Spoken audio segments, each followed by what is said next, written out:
Isinusulong ng Commission on Elections sa COMELEC ang isang programang magpapabilis sa proseso ng botohan.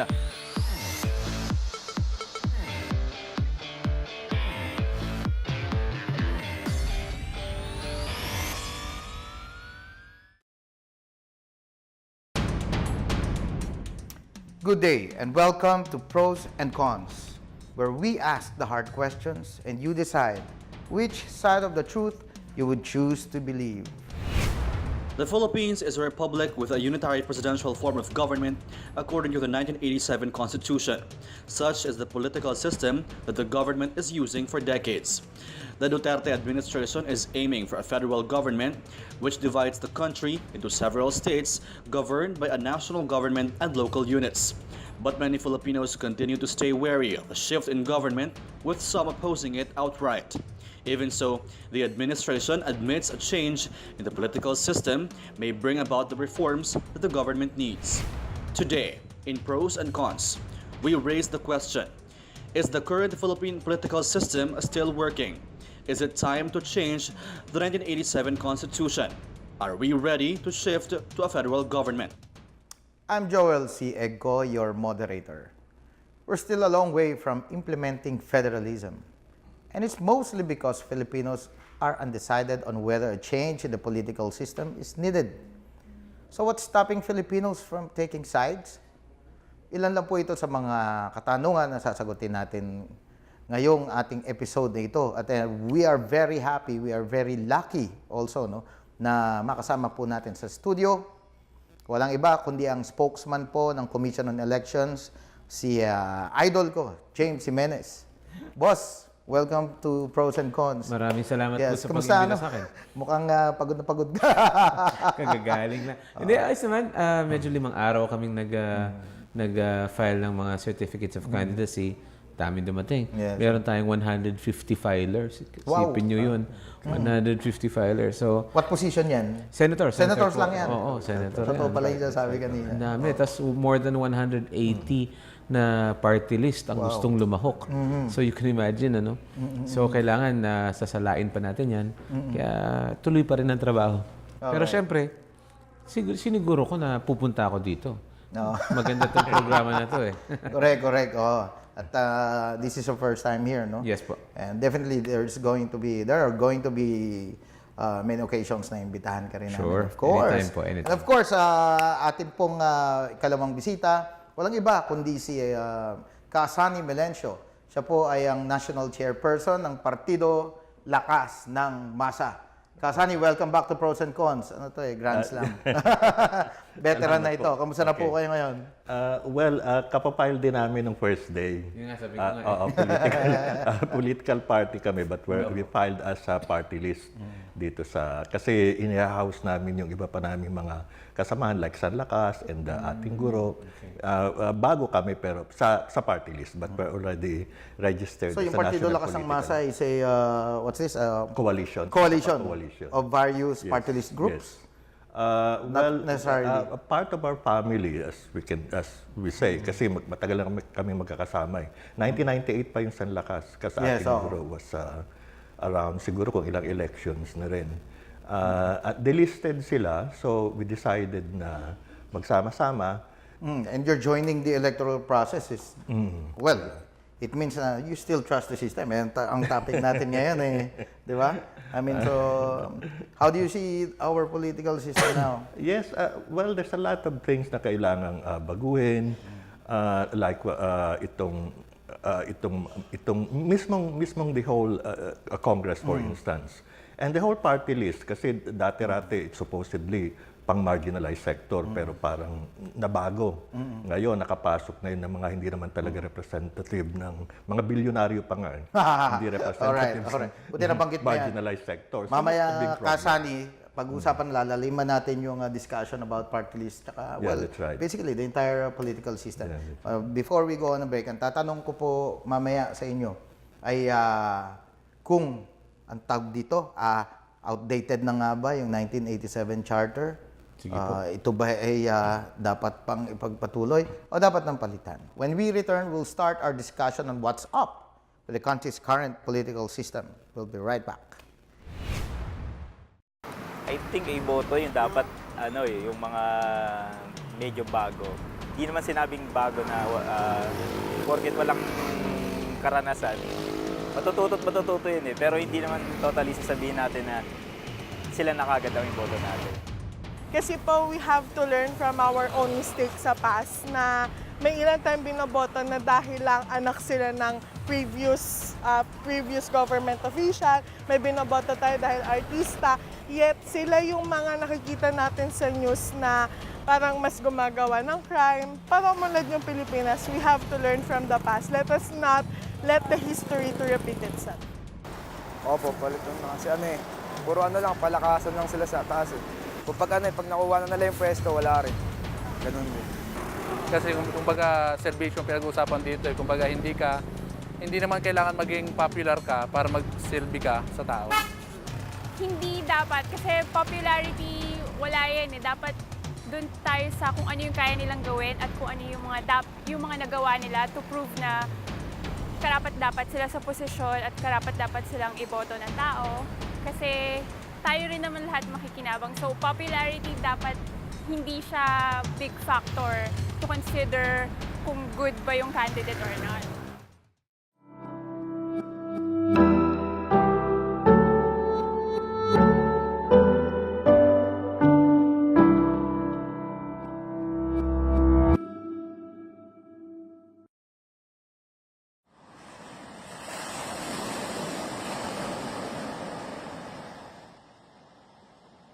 Welcome to Boracay,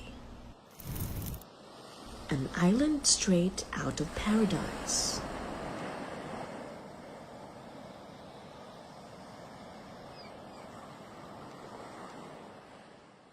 But with thousands of people flying in,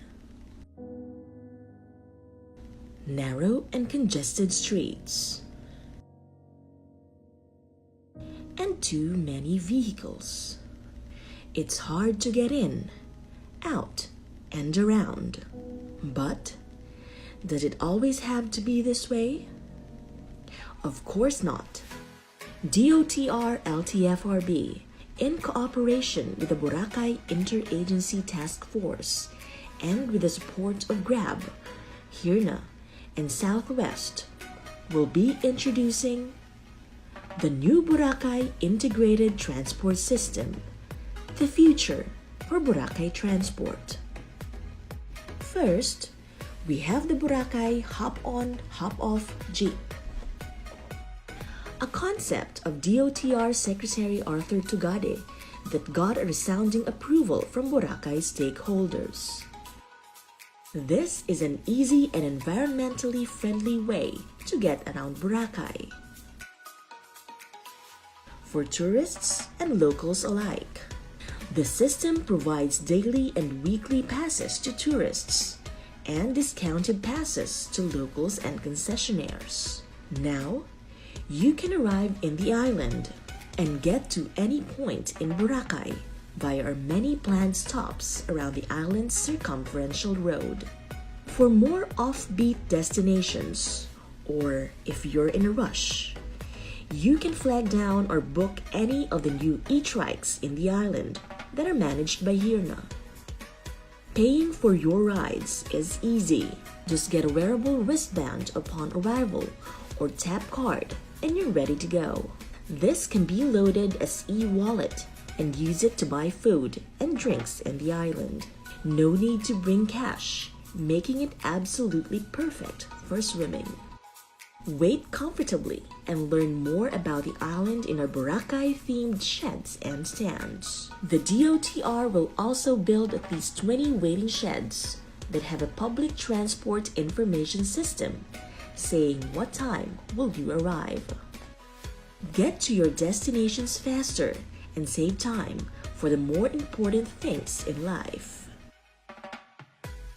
while helping locals earn more, reduce pollution, and decongest traffic in the island. Together, a more sustainable and environmentally friendly transportation will be a reality.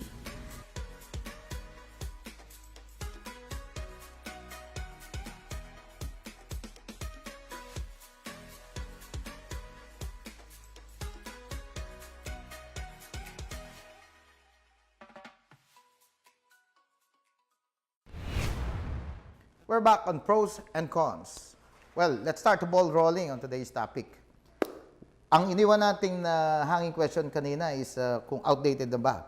Well, angkop pa ba yung ating 1987 charter, Boss James, sa ating present situation ngayon na puro millennials at social media na ang ginagawa ng mga tao? Well, kung iisipin mo, boss, 31 years old na kamo yung ating constitution. Ano? 1987. 1987. Siguro naman ang dami na nagbago since then, no?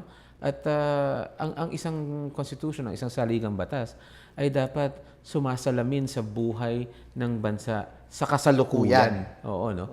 Maganda yung meron kang maganda yung meron kang pinag-uugatan ng mga prinsipyo, pero hindi ibig sabihin na puro luma ang pagbabatayan mo kasi nagbabago ang panahon, nagbabago ang pangangailangan ng taong bayan, nagbabago ang kung ano ang kayang gawin, no?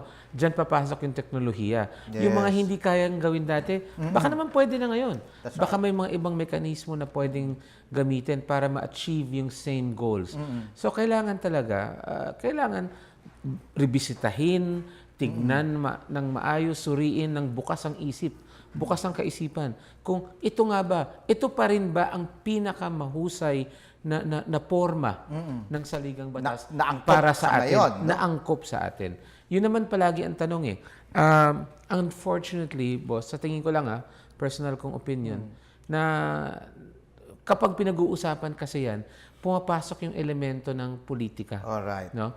Sino ba sinusuportahan Sasabihin, ko? term extension Sino lang hindi ko yan, sinusuportahan, etc. Nalilihis eh. Nalilihis sa usaping, angkop pa ba ito? Pero kung titignan ko yung tanong na yun, sa pinakapayak na forma ng tanong na yun, walang politika dun eh. Ang tanong lang dun, kaya pa ba nito punan ang pangangailangan ng taong bayan? Yes. Ganun lang naman At yan. present. At present. Kailangan realistic tayo. Yung ating constitution, realistic siya. Well, number one observation ko diyan, nabanggit ko off air kanina, yung nung 1987, nung binuo yung charter natin, itong present charter, hindi pa usong online social media noon. Right. 'Di ba? At ang tao noon hindi katulad ngayon na very engaged na sila when it comes to public opinion. That's right. Diba? At dahil po diyan, ako din bilang bahagi ng commission ng elections, isa sa mga inaaral ko palagi yung trends na nakikreate ng social media at anong epekto ng social media sa buhay ng bayan.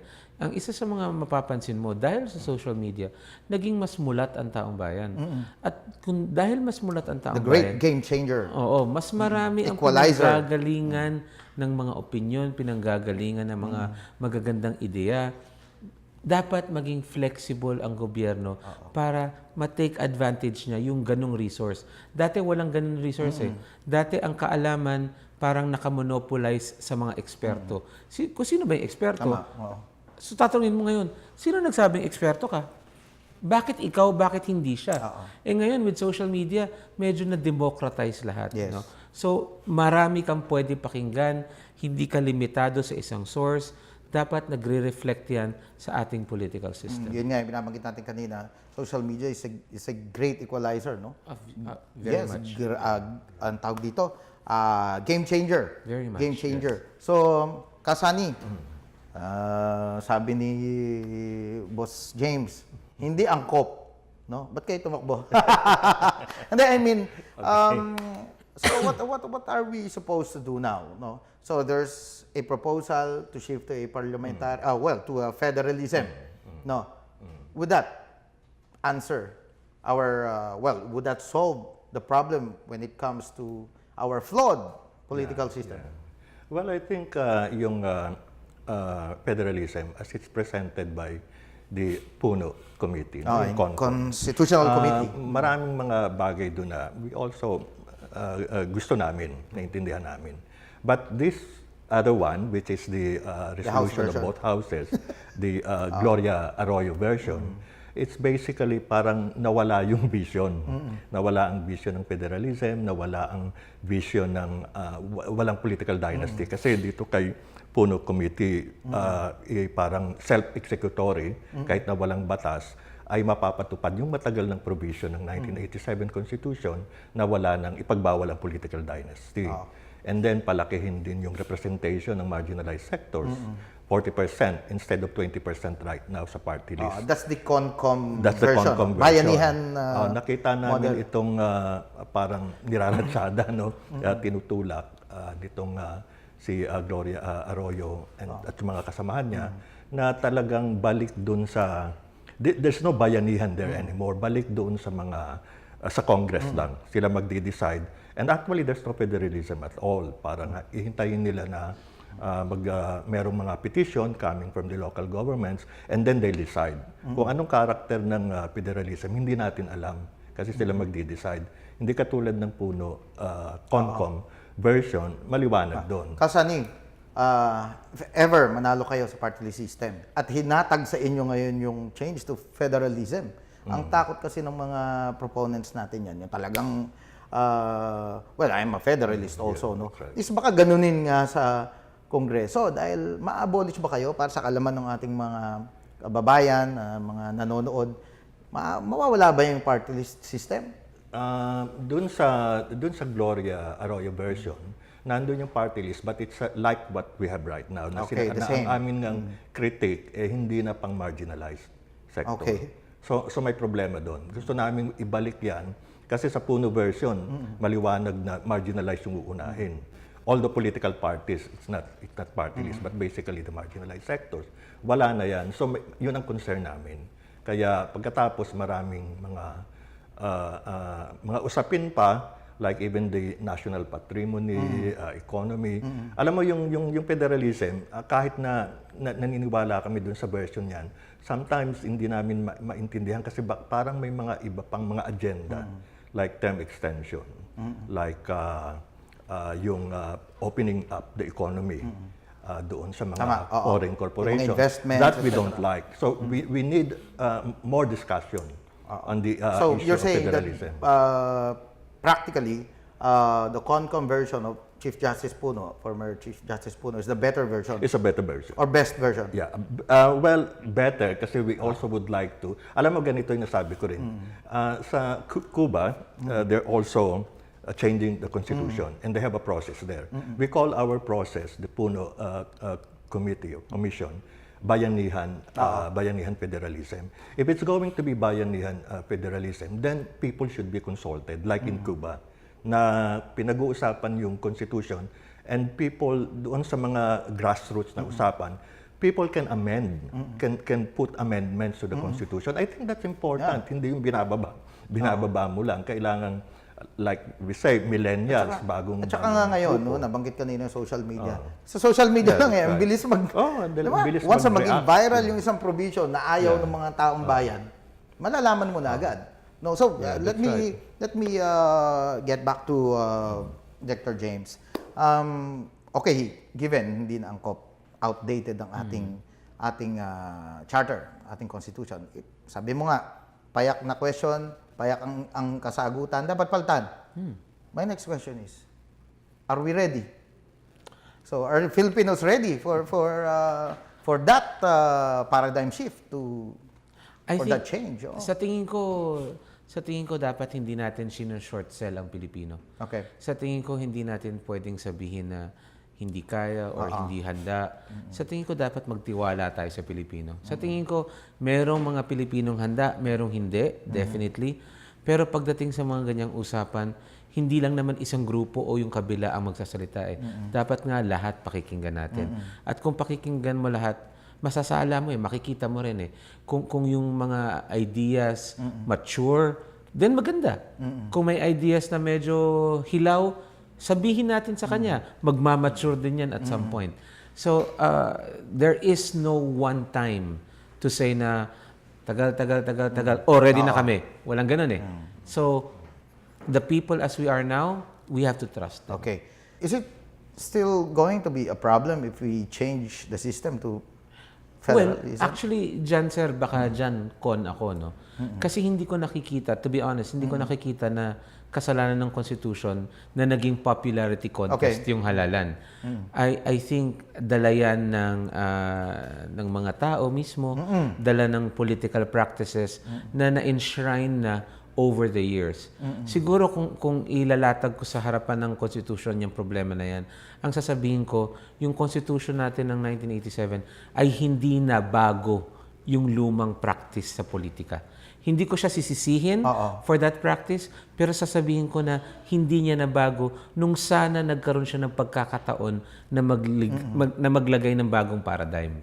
At dahil dyan, nanatili yung lumang pag-iisip tungkol sa politika na kaya hanggang ngayon, nararamdaman natin. So, ibig sabihin,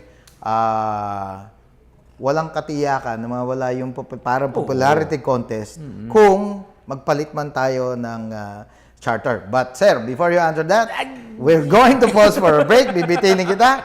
And when we return, we'll see what social media has to say on today's issue. Yes, sir. Eto na yun, mga millennials. This is Secretary Martin Andanon, and you're watching.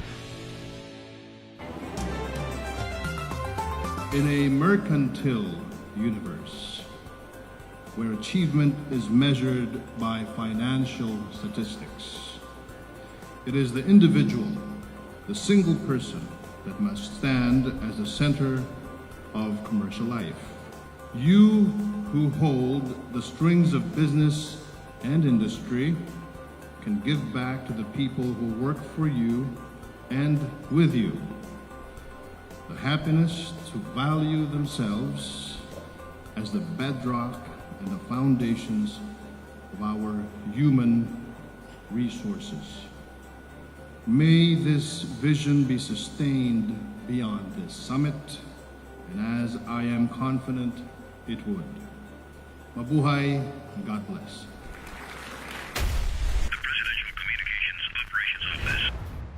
You're still watching Pros and Cons. And we're talking about the country's political system.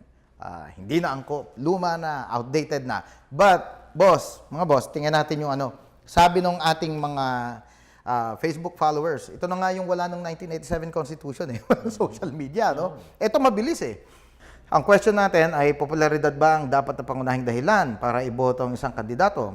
Or should popularity be the determining factor in selecting the next leaders of our country? Of course, expected natin sagot dito, almost 100% ay no, hindi. This one from Carson Nalum.